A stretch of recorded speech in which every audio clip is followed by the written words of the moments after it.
is troubling people, I think, even more than the situation. More than the actual Yeah, thing. people that have been fired have said things like they blame themselves. Look, you must have done something wrong, you know, or else they wouldn't have let you go. Or maybe they feel victimized. Look, they just didn't understand what good work you were doing. All these kinds of negative voices come in and really take away from the reality of the situation, that something really bad in our society is going on and they got fired. But the corrosive part of it is it demoralizes people to listen to these voices and believe them. And as Lisa says, it takes them back to how they felt as kids when they had that bad child image. And so it makes it harder for them to get their act together and really go out there and look for a new job. Yeah. They feel so demoralized. So Right. it really Or has they a bad walk effect into on their lives. Right, or they walk into an interview feeling like they're a worthless, you know, Anyway. useless, Yeah. whatever, and So they don't you put know, on a so good what front. kind of, you know, how does that affect your interview? You know, not well. Not well. You're not getting that job. No. And so, would you say? I mean, because you know, most of our users are from the UK, and we're quite cynical British people, in particular when it comes to therapy. And this, Well, John Cleese and Robin Skinner wrote great books about that. Families and How to Survive Them. John Cleese from Great Britain Yes, wrote love a John. book with his therapist, Robin Skinner. Oh, did and they? oh yeah, it was brilliant. It was all about the psychodynamics of what goes into families and how parents unintentionally hurt their children, Yes. hurt their feelings, and Yeah. then how that affects relationships. But go ahead, you were saying something about I was Great saying, Britain. yeah, we are. You know, thank God for John. But I was saying, in general, we He's are- our ambassador back and he's forth. our ambassador. In general, and he laughs a lot. And he so lives it's here in working Santa for Barbara him. now. he's so, lives you in know, Santa Barbara. yeah. Oh, That's right. wow. He's got her in here. Oh, I didn't know he'd moved. But the funny thing is that so often, you know, Brits, we are so cynical. So stuff like therapy, it's kind of like quite frowned upon, and there's a lot of a stigma attached to it Sure. in the UK. Would you say that, you know, within reason, most people, when they start a relationship that they think is, you know, one that they would like to last a long time, probably should go into therapy while things are good, not when it's bad. Because when it's bad, you're trying to As undo. a preventive action, right? Yeah. I think it's a good idea. I think most people could benefit from therapy. Just getting to know yourself and taking the time to really pay attention to yourself.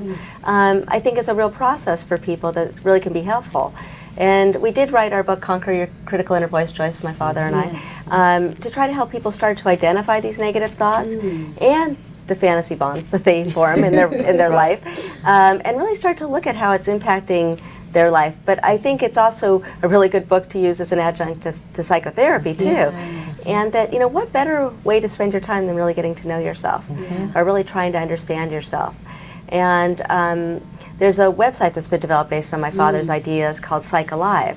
And it has a Really? place for people to journal, and place for people to really start to explore and learn about these issues, about themselves, and really how to live a life that's more invested in really feeling and really being in the present and really having the things you want in your life and going after them. And looking at what gets in the way of your goal-directed Yes. behavior, Moving blockages. what gets in the way of you really feeling your life and being invested, and really starting to peel away those layers. So I think these are like some tools you can use, you know, outside of being in therapy. But I also think that therapy just really can be a very valuable experience. Just to have somebody really listen to you and, you know, take an interest in you, and you to really take an interest in yourself. And try to explore, you know, what do I really feel about things? How do I really want my relationships to go? What do I really want my work life to look like? You know, these are questions people don't really spend enough time really asking themselves or thinking about. Well, most a people lot are of the scared time. to be on their own. Most people have a real problem with being alone, you find. Right. Yeah. And, you know, the reality is we're all alone. And, you know, I mean, we can be very close to another person, but we're still two separate people. And I think that when we don't want to feel that aloneness and separateness is often when we form that fantasy bond. We want to feel like we're fused with this other person. We're going to walk off into the sunset with them. It them. gives you a sense of immortality on an unconscious level. It really does. Wow. To think that you're going to be with this person forever. And forever means infinity, you know, in people's minds. I'm not talking about intellectually, but deep down somewhere. But I wanted to go back to the cynicism thing you mentioned, that not only people in Great Britain are cynical, but people in the United States are too. In fact, Lisa and I Really? I thought you interviewed guys several were open to students, or lots of students who were just beginning relationships at college level. And we were shocked by the pessimism and cynicism they had about relationships. Again, they were filling out a questionnaire which was representative of critical inner voices about themselves, about their partner, and about relationships in general. So cynicism, I feel, is a defense. If you're cynical, then you're not going to want to take a chance. It's a defense you formed early in life. And it really is, it keeps you from wanting to go out in life and really get somewhere. And there's so many cynical views about other people and about relationships. There's even cynical views about yourself. Yes. Oh, you'll never amount to anything. That's pretty cynical. So we try to identify those and really go against them, challenge them. Because I think somebody from across the water there, Artie Lang from Scotland, said, at the end of the 20th century, he says, what right do we have to be cynical about what the future holds? There's always hope. So to me, that was the best answer to cynicism. And that's what we're trying to bring people back to, getting rid of, gradually, some of these really negative ways, cynical ways of thinking of themselves and other people, and coming back to their real feelings of hope and equality and love. Yeah, Because that's in the real self. You've got it in there anyway. And that's why I think so many people bought into the whole Obama campaign. Is that he was that he got elected on a campaign of hope because people want to feel hope and they're drawn to it, but they're afraid to feel it too. And even, people are afraid to give him a chance because they're afraid of feeling hope, and but if we can build people's hopefulness and their willingness to take a chance, and maybe even just take, a little step outside of the circle of what they consider the limits of what they are able to do, you discover all kinds of different elements of yourself. I always give the personal example that I was a very shy person who was never going to do public speaking, and somebody that I trusted didn't believe that about me and suggested that I give it a try. And I really thought they were wrong, but I did trust them enough to give it a chance. And, now it's a very fulfilling part of my career. But if I hadn't taken that little step outside of my realm of comfort and done that first talk, probably with you, and then the second one, and, whatever it might have been. Got less and less anxious. I did, but it didn't start off that way, I promise you. But it's like, that taking a chance on somebody seeing something in you or feeling that this thing lights you up a little bit, but you're afraid to do it, taking that chance, trying on a new behavior, and you might hate it, but you might really love it, and then you have a bigger range of options. Yes. And then you try something else, you got an even bigger range of options.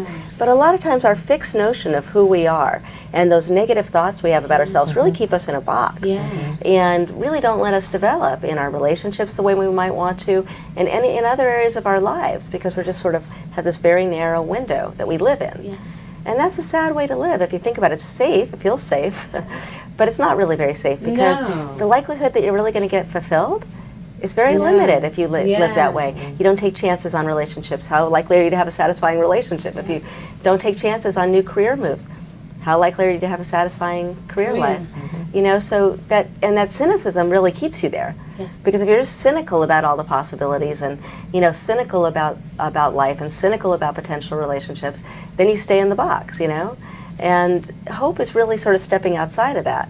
And we want to have hope. It reaches us somewhere deeply. I think that's why the American presidential campaign went the way it did. Yeah, and for the world. And to the world. The world I mean, really responded. Yeah, we were internationally doing a workshop in Canada just recently, and they were saying if Obama ran today in Canada, he would get elected for prime minister. I mean, it was the really, UK. That's right. Yeah. But because everybody wants to have that hope, and I think it's important for us to give him a little bit of a chance too, because he inherited a few headaches. Let's put it that way, mildly. Hopelessness the last 8 years. Right.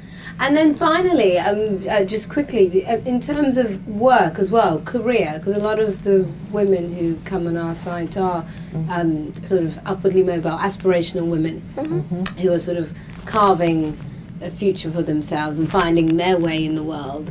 How would you use the skills that you teach people in terms of helping people achieve their dreams, their career goals as well?